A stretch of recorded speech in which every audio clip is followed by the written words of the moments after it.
the studios of the MetroNews Radio Network in Morgantown, this is West Virginia's premier sports talk show. From Weirton to Welch, Martinsburg to Matewan, and all points in between, this is the Northside Automotive Statewide Sportsline. Tonight's show is brought to you by Northside Automotive, Route 19 in Summersville. We'll beat the advertised price of any other dealer in the state, guaranteed. And now, sitting in for Tony Caridi, here's Brad Howe. Hi, everyone. Good evening across the state of West Virginia and beyond. Welcome in Northside Automotive Statewide Sportsline for Monday, November 30th, 2015. Thanks for being with us. I'm joined in studio this evening by the Goose, Randy Jerko. Goose, good evening. What's going on? Feels a little busy. Feels a little weird. Busy Monday. Busy. Here's what we got. Plenty of Mountaineer football talk. West Virginia wins its fourth straight back on Saturday. Took care of Iowa State, looks ahead to Kansas State, where it will win its fifth straight. That's right. You called it. On Saturday. Mountaineer basketball team spent Thanksgiving in Vegas, came back with 2 good wins and the Las Vegas Invitational Championship. Now off for a few days before taking on Kennesaw State on Saturday. We'll get into both football and basketball here in just a minute. Coach Nealon will be by, as usual, to give his thoughts on the game Saturday prior to his show, which comes up at 7:06 immediately following us on many of these same stations. And the Super 6 is set and will take place this weekend up in Wheeling. We'll talk to Garrett a little later in the show about those matchups. But first, dive into a little football and basketball talk. We got a very special guest joining us in studio tonight. Woo. Tony Caridi joins us. Tony, good evening. Hi, Coach Howe. Hello. Nice Goose. to speak with you. What's Same up, man? here, boys. Same here. All right, I want to start with football. I told you they were going to win out. They're 4/5 of the way there. Before we look ahead, hold on. You told me they were going to win out. What did I say? I don't remember what you said. Go back and track it. I think you pulled a Same coach on me thing. and got all nervous and No, I said the worried. same thing. Go back and look it's at- hard to win 5 in a No, row. I never said that. I said they'll win 5. I said they should win 5. They'll win 5. 4 Okay. down, 1 to go. Coming out of Iowa State, thoughts?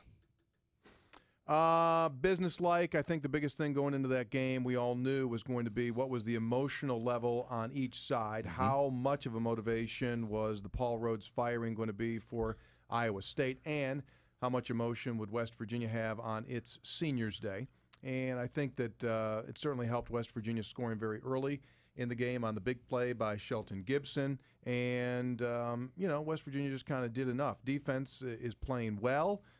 Continues to force turnovers. You take a look at it, it's amazing the difference in the turnovers from this time to a year ago. The number is just, it's amazing that we had Phil Steele on, remember, in the summer? He called it. And he said 70% of the time that a team has a negative turnover margin in a season, 70% of the time the next season the team wins more games. So, with that being said, West Virginia has 7 wins.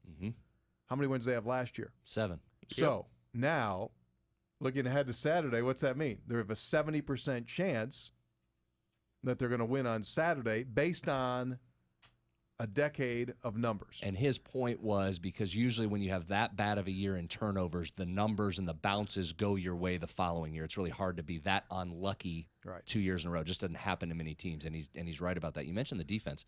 9 straight quarters now. And again, I know they're not playing offensive juggernauts, but I really don't care who you're playing. 9 straight quarters without giving up a touchdown is very impressive. No, this is a good defense. It truly is a good defense. I mean, when you go back and look at past West Virginia defenses, and you see the kids that are out there, you see a Chestnut on a corner, you see a Worley on a corner, and you see a Jared Barber and a Nick Kwiatkowski and Noble Wachiku and Kyle Rose. Those are good, solid players. You put them all together, and that's a good defense. Yeah, did we lose our way here in October when the ball came rolling down and we weren't able to handle it, and then the October loss to Oklahoma State?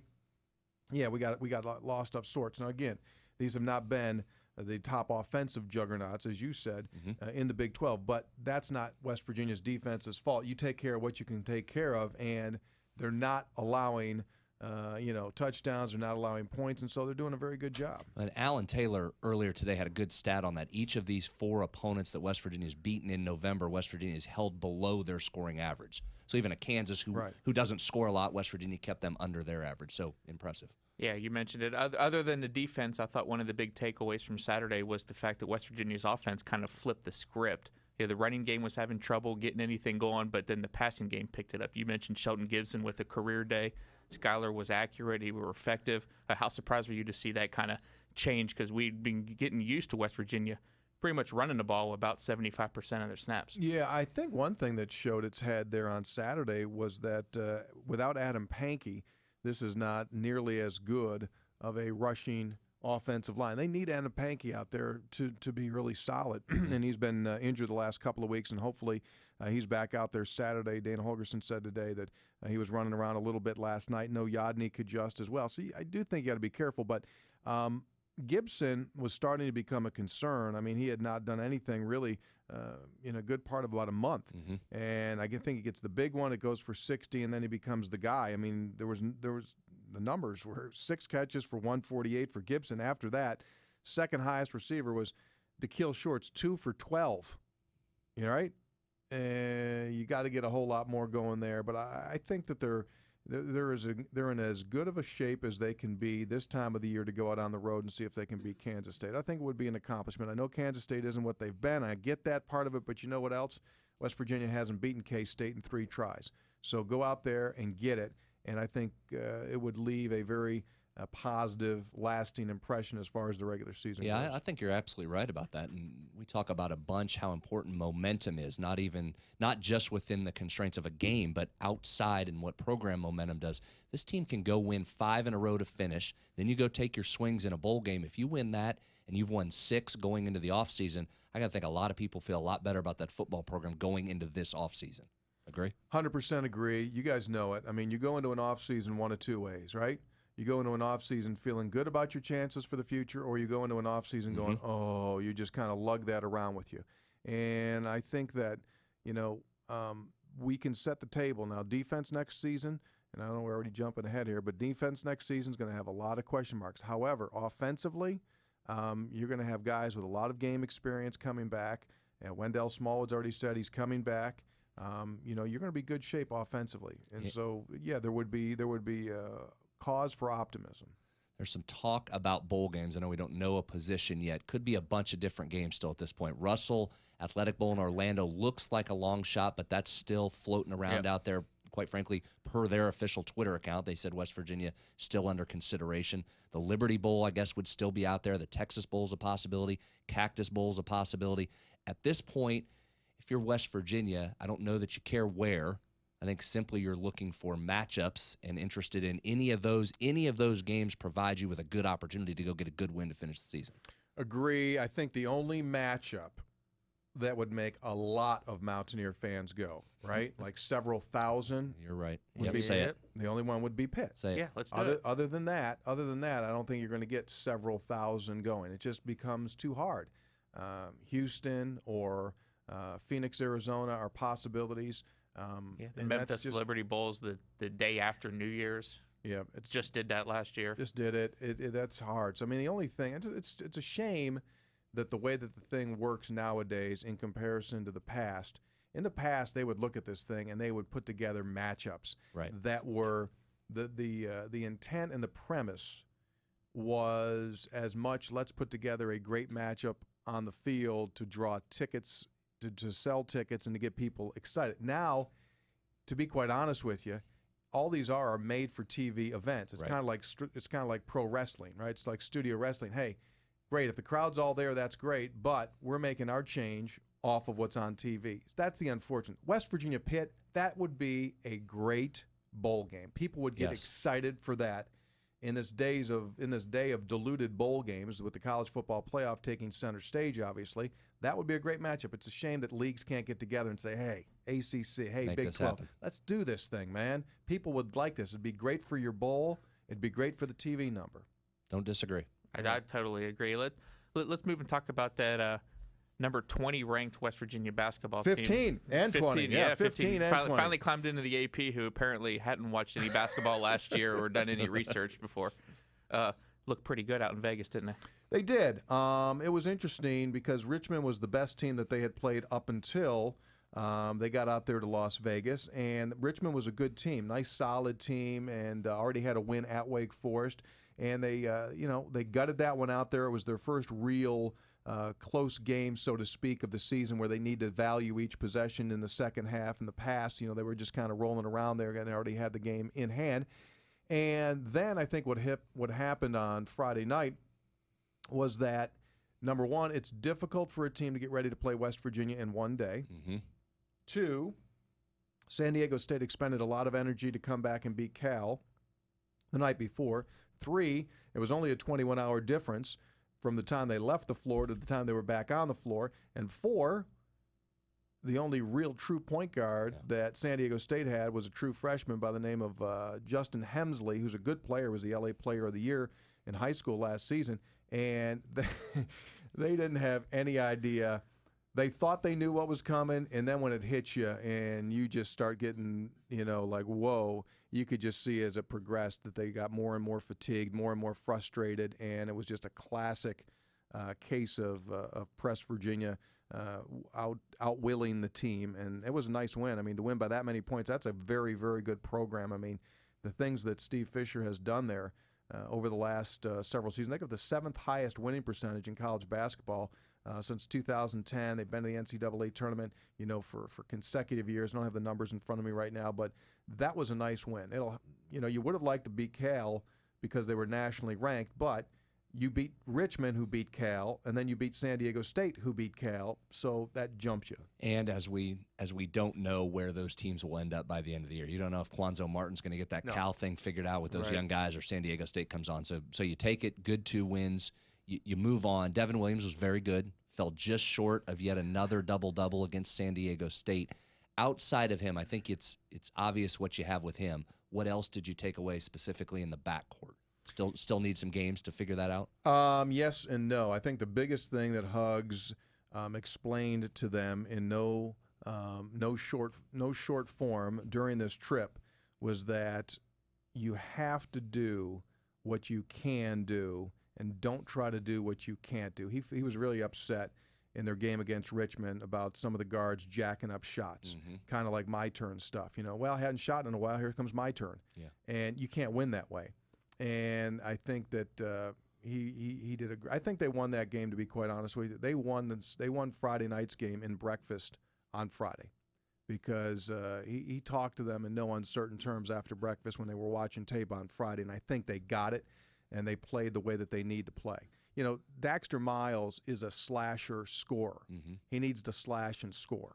He doesn't need to be jacking threes until he can consistently show that he can make threes. And I think Javon Carter, same thing. Be judicious in your shot selection. And Jayshawn Page is playing really well. He probably should have been our player of the game because of the 2 threes and the 2 that he hit.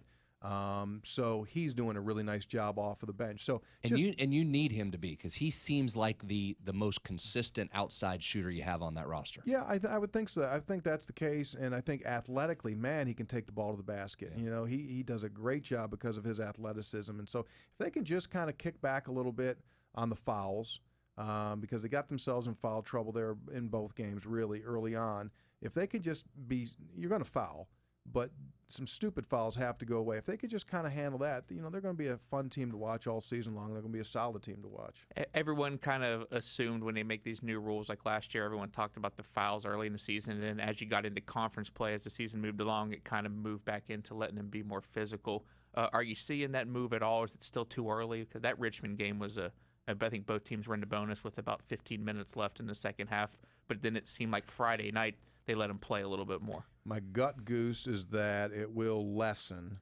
The number of whistles will lessen as we get closer to conference play. For some reason, it doesn't seem as though they're calling it as tight as they did 2 years ago, but they're certainly calling it more tightly than they had last year. I think there's a happy medium, and I do think as you get into league play, it won't be as stringent. I think that they will call all season long the post-up moves and the illegal screens and the holds more so than what West Virginia is doing in the backcourt. Do you think some of that has to do with familiarity by the officials once they see West Virginia a few times rather than guys coming in that don't know? Absolutely do. Yeah. Absolutely do. I think when we get new officials that haven't seen us before and then they see us and they know Huggs, the perception of hugs, they just start tooting. Yeah. Because they're like going, I'm not going to let They want to try and get control of the game. I'm going to take control of this game. And then eventually they realize that's not going to work either. No. And so it chills out a little bit. Skip ahead, not to bypass Kennesaw State, but No, I'm I think going you- to yeah, let's go bypass ahead and do it. Kennesaw State. I think you should. Just give a quick little look ahead. I know we'll talk later in the week about this, but Virginia next week. Virginia will get a good Yeah, idea. you've been on record as hating that game. I'm looking forward to it. I love that game. They play Ohio State tomorrow night. We can watch them on TV tomorrow night on ESPN. And then they got a William and Mary on Saturday at home. They have an All-American. They have really good balance and depth. I was looking at their numbers today. They don't turn the ball over. They don't turn it over. They're like at about 100 assists and 40 turnovers right now. They're rebounding the ball extremely well. They shoot it well. All their numbers are nice. But I looked at all the teams that they've played as well. They haven't played anyone yet. Ohio State's struggling right now, so I don't even know if we can get a good indicator out of Ohio State. That game will be a lot of fun in New York. Last year we went there, and NC State was the opposition, and we had a good one with those guys. I think our guys will be jacked and ready to go. It'll be a great showcase. Before we let you run, final day of the beard. Oh, yeah, that's right. First of all, are you keeping it? Yes, Yeah. for a while. Okay. I'm going to trim it a little bit, but I'm going to keep it. I think I'm going to too.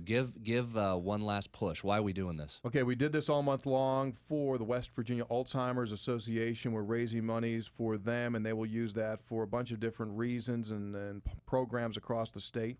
It's very simple to donate. The URL on the website, noshavewv.com, noshavewv.com. We're not asking for 100. We're not asking for 200 necessarily. If you want to give, what's the lowest amount, 10? Yeah, if you want to give $10, If you want to great. give $10, that'd be awesome. And like if everyone's listening, like we do, we know that over 300,000 people listen to this program on a weekly basis, 18 plus. That's 18 years of age and older. Over 300,000 people listen a week. If we could just get a nice chunk of you people to give $10 is all, then we could make a ton of money real quick. So the website, noshavewv.com, that'd be great. All right, good stuff. Thank All you. right. Appreciate you stopping by to see us. Hey, great to be on your show. Thank you. We'll talk soon. Stay with us. When we return, we'll talk a little high school football with Garrett Cullen. Back after this. Coming this fall, the Jeep Grand Cherokee, Cherokee, and Renegade. This lineup is a captivating ensemble.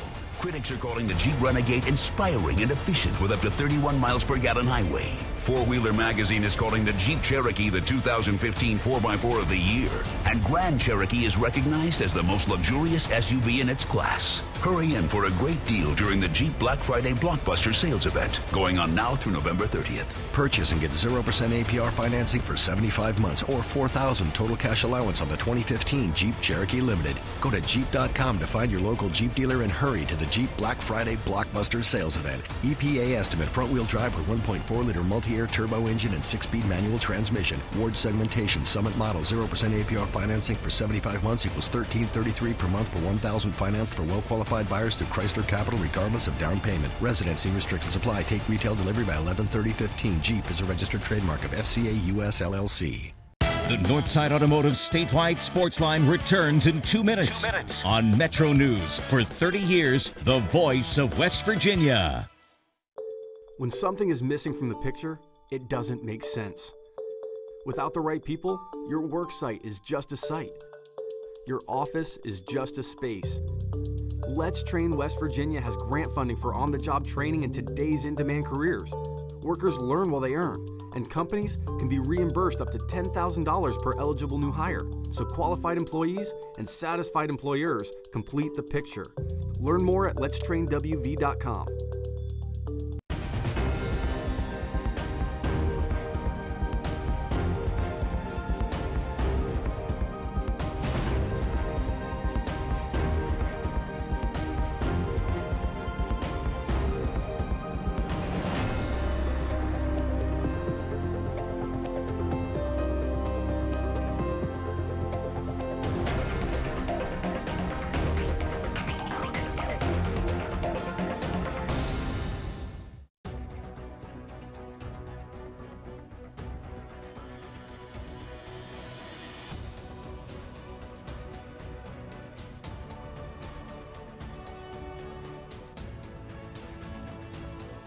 This fall, not all blockbusters are movies. The Jeep Black Friday Blockbuster Sales Event. It's the must-see event of the year.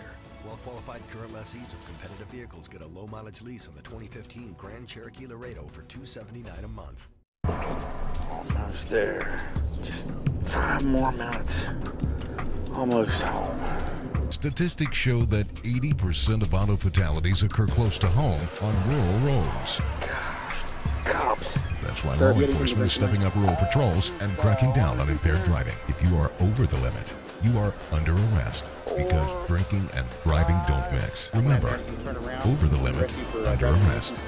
This message brought to you by the Governor's Highway Safety Program.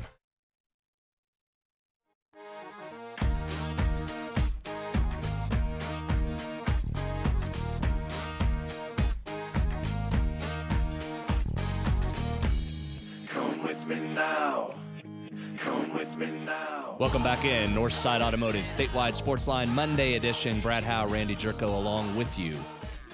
Hunters, got game? If you do, there's 3 ways to check it. By phone, call 844-WV-CHECK.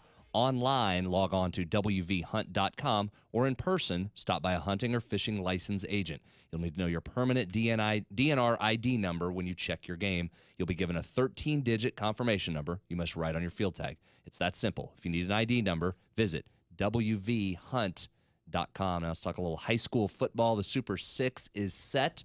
Before we get into those matchups, so let's take a look back over the weekend and talk about the semifinals. And for that, we're joined by Garrett Cullen. Garrett, good evening. What's going on, man? How you doing? Doing all right. Getting right down to the end of it here in high school football.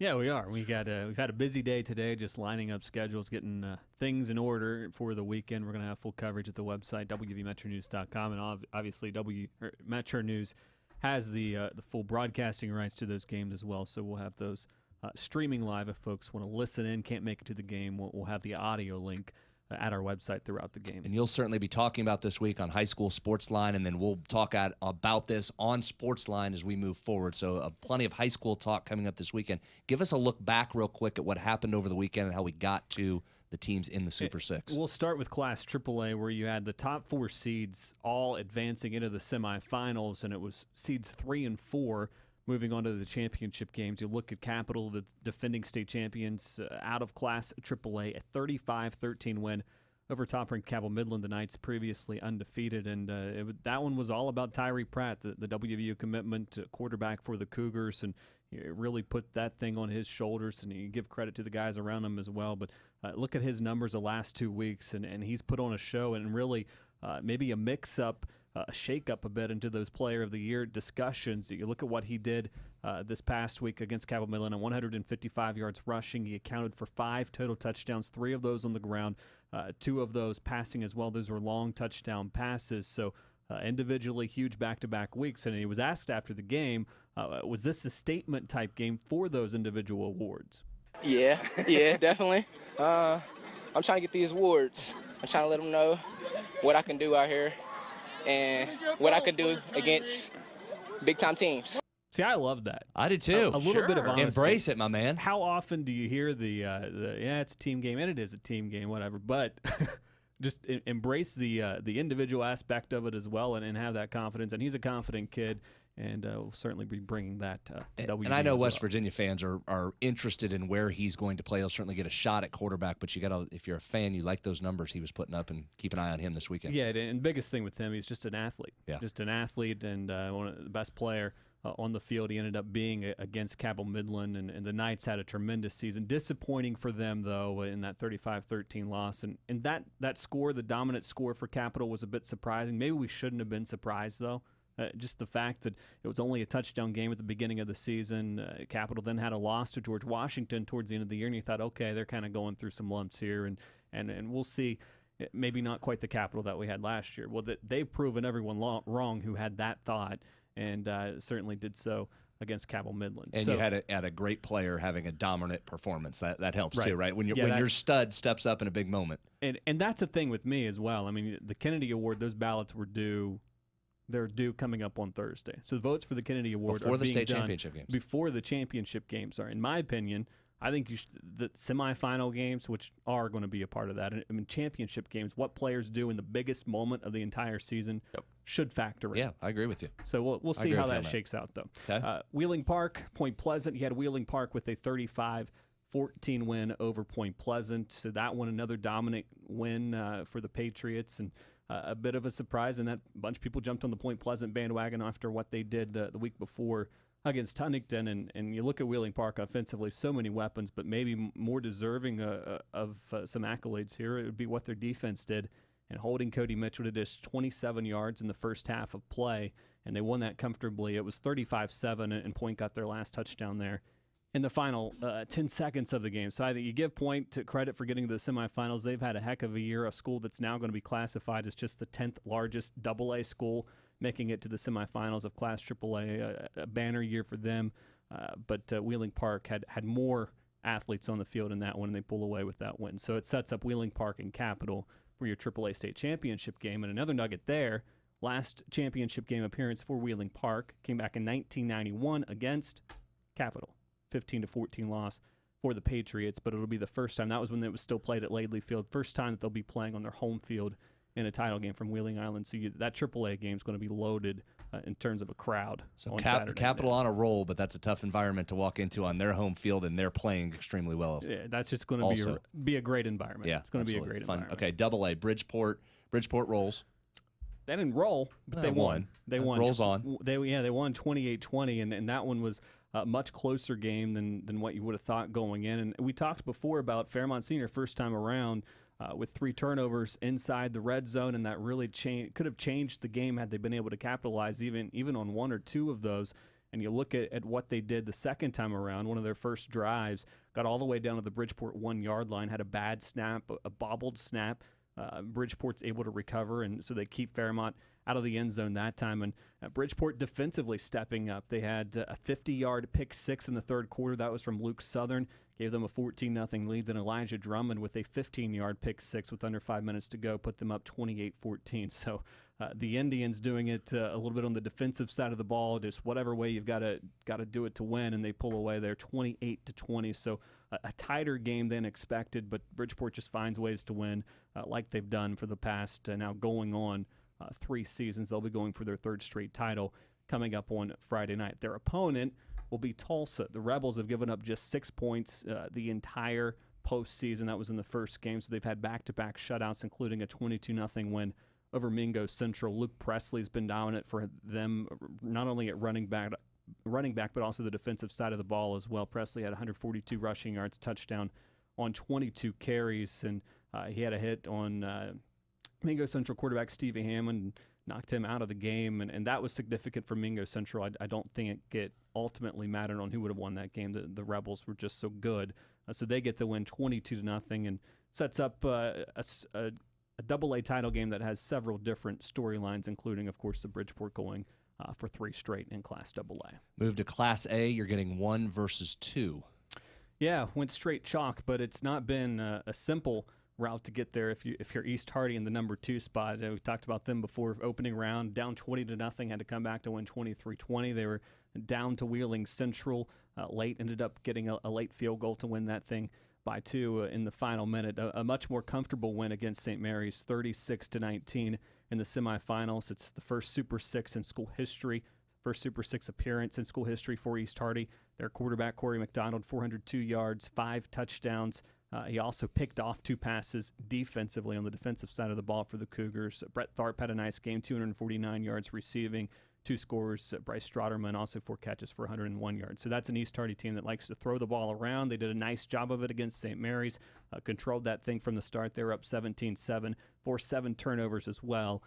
So I think you give their defense some props to go along with that high-powered offense. So 36-19, East Hardy gets that one. And then the other single A semifinal, Magnolia edges Moorfield 13-7. This was a 13-0 lead going into the 4th quarter when Will Schoonover went 55 yards for a touchdown for Moorfield. The Yellow Jackets then had the ball at the 20-yard line of Magnolia in the final minute. They had a last-second attempt towards the end zone. The ball gets picked off. So dramatics there in New Martinsville as the Blue Eagles ended the game in dramatic fashion with that pickoff, and now they've got a chance to go to 14-0 if they can get the win over East Hardy in the single A title game Saturday night. All right, one last thing before I let you run out of the studio. Once again, coming up Wednesday, you'll have high school Sportsline, and then the games begin Friday evening from Wheeling. We'll have them all. Friday night will be your AA game at 7:30. Saturday, afternoon. At noon will be the AAA championship game, and then at 7 o'clock on Saturday night will be the Single A championship. And we'll get all the head coaches of all these teams on the high school sports line. They're already scheduled for Wednesday night show, and then we'll have a little bit of time for discussion at the end of the program as well to look ahead. All right, good stuff. As always, a wonderful, thorough update. We'll keep checking in with you throughout the week. Thank you, Garrett. All right, back after this. Break to take.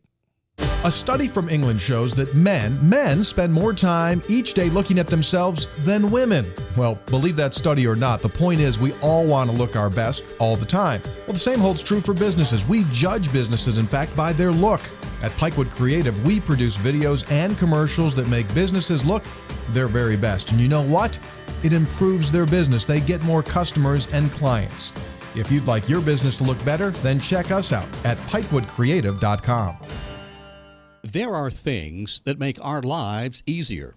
You know, locking shoelaces, pizza scissors, remote control mops, one-hand bottle cap openers, and the Know Before You Go driving app. It's free travel information on West Virginia highways, traffic congestion, work zones, road conditions, information that can make your travel easier. Log on to WV511.org or download the WV511 Drive Safe app. Know Before You Go. It'll make your life easier. The Northside Automotive statewide sports line returns in 2 minutes, on MetroNews. For 30 years, the voice of West Virginia. When something is missing from the picture, it doesn't make sense. Without the right people, your work site is just a site. Your office is just a space. Let's Train West Virginia has grant funding for on-the-job training in today's in-demand careers. Workers learn while they earn, and companies can be reimbursed up to $10,000 per eligible new hire. So qualified employees and satisfied employers complete the picture. Learn more at letstrainwv.com.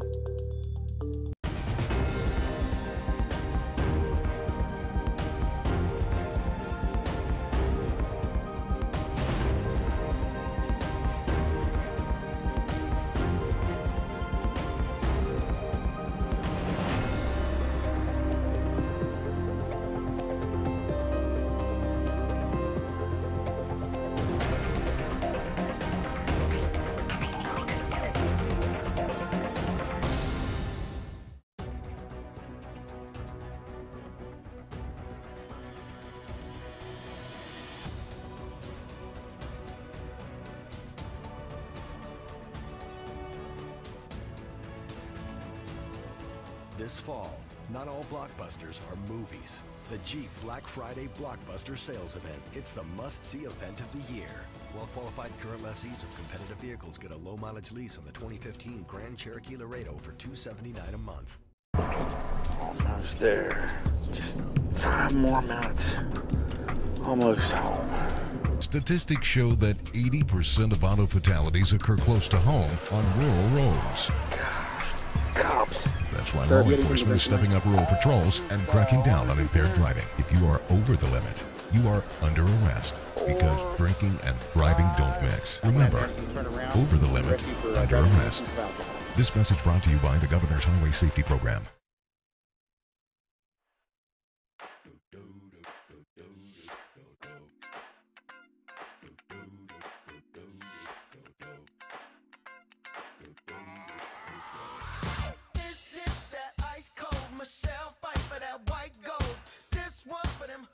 Welcome back in, Northside Automotive, statewide sports line. Brad Howe, Randy Jerko, along with you. Hall of Fame coach Don Nealon coming up with us here in just a few minutes. He'll be by to give us his take on the game from Saturday. A couple house cleaning items on college sports throughout the weekend. The official, as they call it, silly season is well underway with coaching searches. So let's run down a couple if you, for some reason, haven't heard by now. Of most interest to Mountaineer fans, because it happened in the conference, Matt Campbell is the new coach at Iowa State. That started to leak out literally minutes after the West Virginia-Iowa State game finished on Saturday. Matt Campbell comes from Toledo, becomes, if I'm not mistaken, if he's not the youngest coach in Division I, he's certainly one of them, 36 years old, had some success the last 3 seasons at Toledo. He takes over for the fired Paul Rhodes, as we talked about a bunch last week. Virginia Tech also announced their hiring Justin Fuente from Memphis, who was widely considered one of the top 2 or 3 hottest coaches from the mid-major ranks. He moves on to Virginia Tech to take over for Frank Beamer. Interesting there, they're leaving Bud Foster on. Reports also have Shane Beamer staying on staff. In my opinion, that's part of what contributed to Fuente taking that job. There's not every coach would agree to keeping staff on board, even one as good and well-respected as Bud Foster. That had to be something that was factored in well ahead of time with Fuente. He's apparently willing to accept that arrangement. He takes that job at Virginia Tech. That hiring, of course, done by former WVU administrator Whit Babcock, who I give Whit credit. He's made 3 major head coaching hires in football and men's basketball. Got Tommy Tuberville to leave Texas Tech, go to Cincinnati when he was the AD at Cincinnati. In a stunning move, gets Buzz Williams to leave Marquette and go to Virginia Tech basketball, and now gets Justin Fuente, who, again, was one of the hottest coaches out there from a mid-major perspective. We'll see how that works out if Fuente is able to live up to that, but at least as you sit right now, that's a tremendous hire. And then another Power 5 hiring announced earlier today, Clay Helton, the interim at USC, is staying on. And that's the one that I think caught some people by surprise a little bit. Now, USC had rallied the troops after Steve Sarkisian was fired. They will be playing in the Pac-12 championship game coming up this weekend. If you saw the video floating around Twitter today, the team reacted incredibly excited for Helton to be named. It's just interesting that a job that many consider to be top 5 stays with an assistant getting his first shot at a head job. So that one surprised me a little bit. It surprised me too.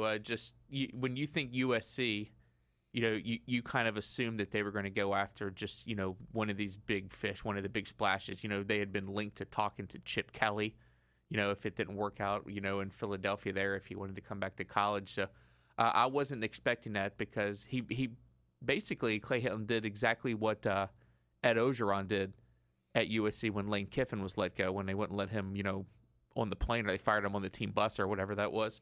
The team was struggling. Edo took over, rallied the troops. They started winning games. They started beating people, and then people started to think, well, hey, if he did this, the players like him. Are they going to give him the gig? And he never sniffed that gig. So you kind of had the same feeling that was going to happen. And maybe they learned from their mistakes. Yeah. And Pat Hayden said, you know what? I decided to skip on that. I hired Steve Sarkisian. Everyone kind of knows the personal demons that he had and the issues that he put that administration through. So take the easy guy, the guy that the guys already know. You keep most of the staff intact and move on. I'm just were you stunned? More stunning was the fact that they gave him a 5-year deal. Fully guaranteed contract. That's stunning to me for a first-time head coach. That is shocking why you would give a 5-year guaranteed contract in that situation. Yeah, that's something we'll certainly examine as this week moves on. A couple other news and notes on the coaching front. Mark Richt fired at Georgia, something that has been rumored for since the last 36 years, apparently. Ever since he lost to West Virginia. So Mark Richt out at Georgia. That obviously opens up a plum job there. Also, many consider that to be in the top 5 jobs in the country. But maybe more surprising, Les Miles actually staying at LSU. And if you want a blueprint on how not to handle a situation, go study the LSU situation, where apparently and obviously you have boosters out there talking to everybody with different points of view, as often happens in around these college programs. When you have boosters in there and there's not one single person making that decision, there's individuals out there talking and spreading information that they feel is right, but it may not be the ultimate decision. So Les Miles, and probably rightfully so, stays at LSU for at least another year. But I'm interested. But behind the scenes, I'd love to see how that relationship is. I can't imagine the AD and Les Miles are sitting down to have breakfast too often coming up in the future. So something to keep an eye on there. Time to get a final break in. When we come back, hope to be joined by the Hall of Fame coach, Don Nealon. Stay with us. We're back after this. All Medicare eligible individuals. It's time for open enrollment. Take advantage of the health plan's Medicare plans with benefits such as Silver Sneakers gym membership, an extensive list of doctors and hospitals. Contact us 8 a.m. to 8 p.m. 7 days a week at 1-877-847-7915 or visit healthplan.org/Medicare. This information is not a complete description of benefits. Contact the plan for more information. Limitations, copayments, and restrictions may apply. Benefits and/or copayments, coinsurance may change on January 1 of each year. West Virginia has balanced its budget on the back of the coal industry ever since we became a state 150 years ago. Historically, the coal industry and coal-fired electric utilities have accounted for over 60% of all business taxes, while high-energy wages contribute a disproportionate share of income taxes, and coal severance dollars sustain important programs in all counties. All told, the industry infuses over $26 billion to our state's economy. Coal alone has paid down nearly $1 billion of the state's workers' compensation debt. Consequently, all state businesses have experienced major reductions in workers' comp benefits. The coal industry has always supported our people and our economy, but it's under attack from the Obama administration and the EPA. It's fighting to survive. Coal taxes in West Virginia are higher than our surrounding states. We're losing coal markets to our neighbors. Let's get our mines and coal miners working again. Support a reduced tax rate for mining, paid for by West Virginia Coal Association. As a cyclist, we make choices. We choose which motorcycle manufacturer to buy from. We choose what type of motorcycle we ride. We even choose where and when to ride. We also choose to ride straight, alcohol and drug-free. Alcohol is involved in 50% of motorcycle fatalities in West Virginia. That's 1 in 2 drivers who die each year. Don't become a statistic. Ride straight, alcohol and drug-free. Presented by the West Virginia Department of Transportation, Governor's Highway Safety and Motorcycle Safety and Awareness Program. The Northside Automotive statewide Sportsline returns in 2 minutes, on MetroNews. For 30 years, the voice of West Virginia. When something is missing from the picture, it doesn't make sense. Without the right people, your work site is just a site. Your office is just a space. Let's Train West Virginia has grant funding for on-the-job training in today's in-demand careers. Workers learn while they earn, and companies can be reimbursed up to $10,000 per eligible new hire. So qualified employees and satisfied employers complete the picture. Learn more at letstrainwv.com.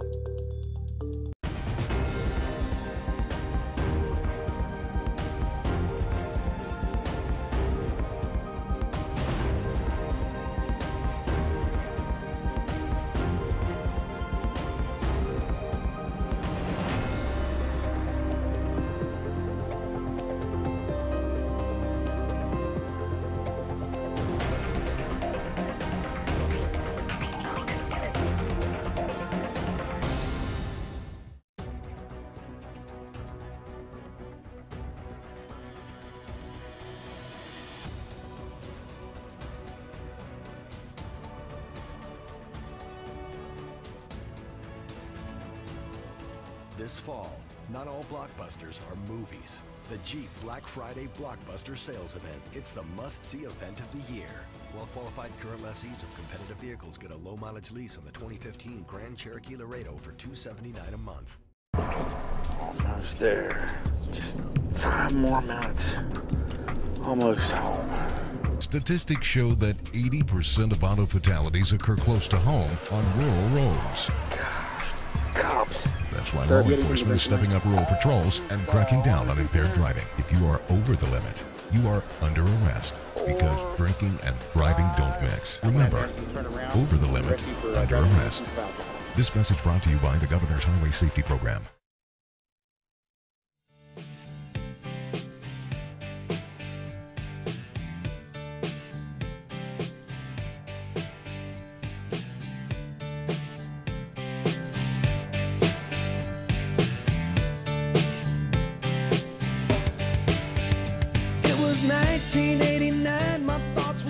Final segment, Northside Automotive statewide Sportsline. Welcome back in. This holiday, fill your home with the freshest scent of the season, a hand-cut Christmas tree. Select your own beauty straight from a Mountain State farm and make it an event the whole family will be sure to remember. West Virginia farms have trees to match any style, from magnificent soaring spruce to a petite pine. To find a tree farm near you, visit go2wv.com or call 1-800-225-5982.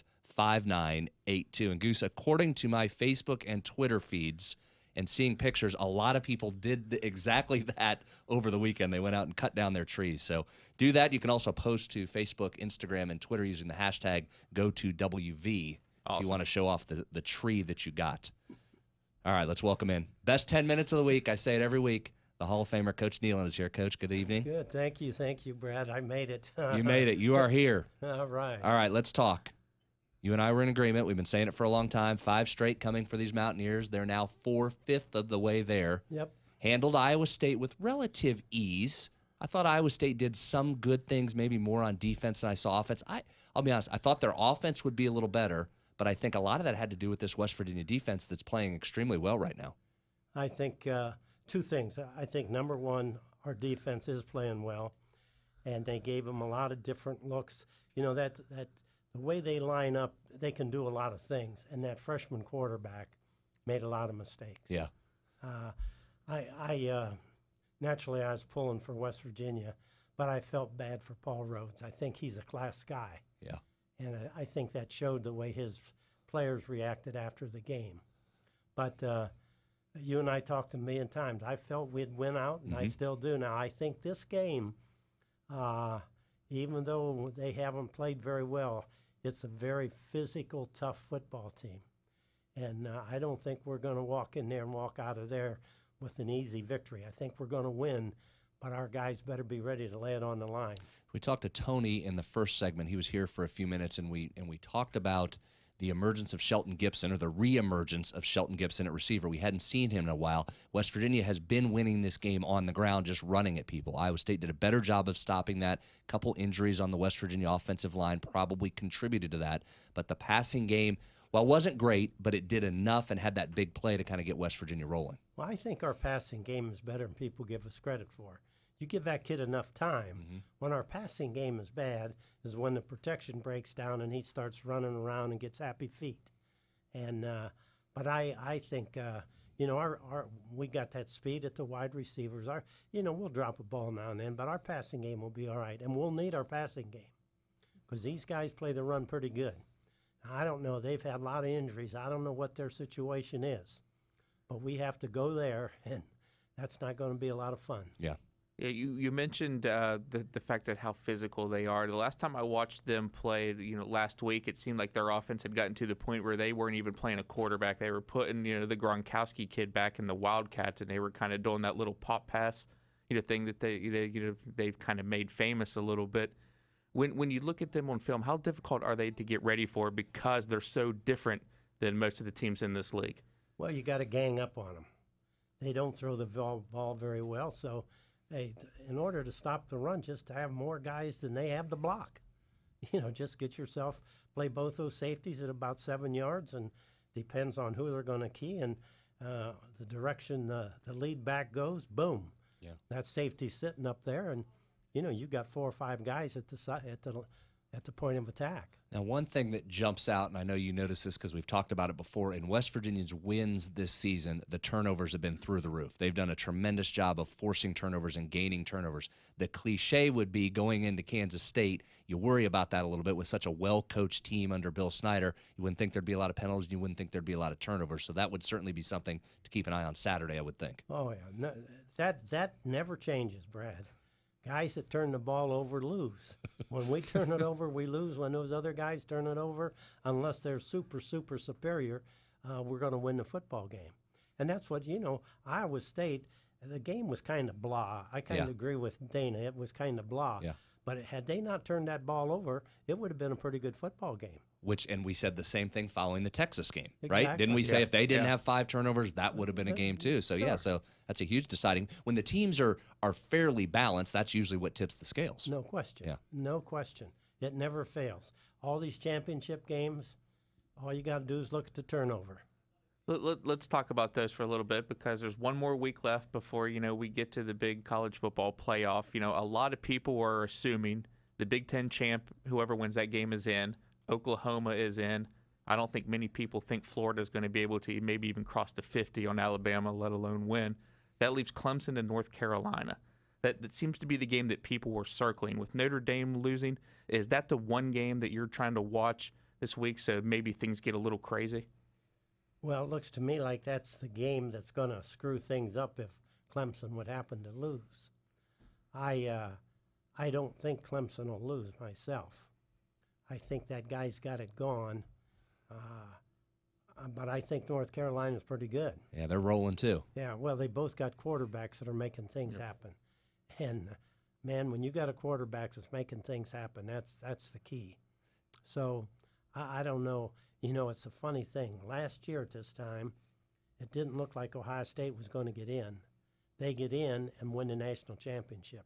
Right now, they may be the best team in the country. I give them a lot of credit. And again, you're talking about one of the elite coaches in America, maybe the most elite coach. I think Urban Meyer and Saban are right there, 1 and 2, flip a coin. Right. They look like they might be in some real trouble. They lose the game, could have gone in the tank. Ezekiel Elliott, the running back, is talking about he needs more carries. Cardell Jones, now the backup quarterback, talking about leaving. They had every opportunity to go in against a Michigan team that's excellent on defense and get beat. Not only did they not get beat, that's their best game of the season, No Ohio question. State's. They rolled. No question. That was the best team I've seen all year right there. And they probably aren't even going to get in the chance to play for it. No question. Now, speaking of, you just said a second ago, you got a quarterback making things happen, you can be pretty good. Oklahoma's Baker Mayfield has been an unbelievable difference for that squad. We talked about it early in the season. We both agreed, again, I think all three of us agreed, Oklahoma's a team to look out for. They were a dark horse, picked in that third spot in the preseason, yet they had a lot of tools. The wild card was, how would the quarterback play? Mayfield's been outstanding, and they showed it again Saturday night. Oh, he's by far the most valuable football player in our league. I mean, I know the Boykin kid is outstanding, but Mayfield has that contagious enthusiasm. I mean, he's something. Yeah. I mean, he's got to be the biggest story. I can't believe that this guy walked on twice. Yeah, twice. Remember, he walked on at Texas Tech. But I mean, who's recruiting down there? Man, oh man, there's a million teams that. Texas. How about Texas? How could they pass this? They haven't had a quarterback since Colt McCoy left. Amazing story on Baker Mayfield. You're right. For those that don't know, high school quarterback in Texas, walked on at Texas Tech, played, was very successful, gets injured, ends up transferring out to Oklahoma. People thought he was nuts. Shows up at Oklahoma, walks on there because they couldn't provide a scholarship because it was an interconference transfer. Coming off the Sugar Bowl performance by Trevor Knight. Remember how good Trevor Knight looked against Alabama? Everybody People said, thought what? He was home free. Yeah, what is Baker Mayfield doing going there? And lo and behold, that kid goes out. He's led them into I will be stunned if they're not in the college football playoff when the rankings come out tomorrow. Yeah. And I think is right in the mix for, he probably won't win the Heisman, but I think he's sitting in New York as one of the finalists. I think he's had that good of a year. I do too, and he's going to be the leading candidate next year. Yeah, he's back. Now, is Boykin back?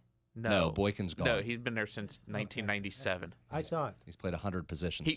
Boykin has been at TCU the same amount of years that I think Donovan McNabb was at Syracuse. He's gone. Mayfield's back. Pat Mahomes at Texas Tech is back. I mean, that's a kid that you got to look out for a little bit. So he'll be back. Yeah, most of the quarterbacks I think are back, aren't they? Iowa State's is back. Mason Rudolph is back for Oklahoma State. Yeah. Kansas State will need to find one. Baylor's got, it doesn't matter. They can just put a receiver in there. All right, that'll do it for tonight. If you missed any part of the show, remember you can catch the podcast on iTunes or visit our website, wvmetronews.com, and download tonight's show. Special thanks to Coach Nealon for joining us as always on Monday. And a reminder, the Don Nealon Bob Pruitt Show comes up next on many of these same stations. Dave Weekley and both coaches will be by for an hour starting right after us here in just a couple of minutes at 7:06. Sportsline is back tomorrow, 6:06. For Goose, I'm Brad Howell. Thanks for listening. Talk to you tomorrow. We're out.